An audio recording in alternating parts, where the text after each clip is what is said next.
அடப்பகால வர்மம். இது எந்த மாதிரி அடப்பகால வர்மம், இது எப்படி செயல்படுது, அது எந்த இடத்துல இருக்குது அப்படிங்கிற ஒரு விஷயத்த நம்ம இன்றைக்கி பார்த்துட்டு வந்துட்டுருக்குறோம்.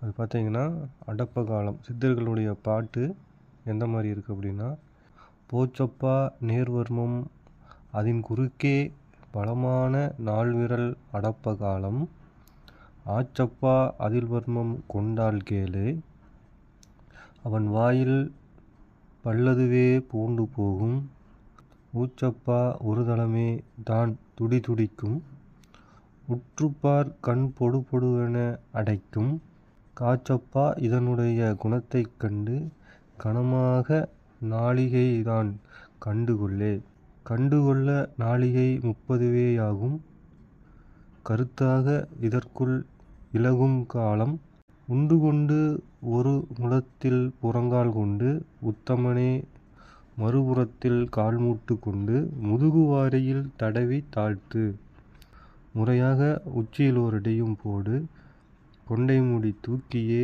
உதறிவிட்டால் குணமாக எழுந்திருந்து நடப்பான் பாரு.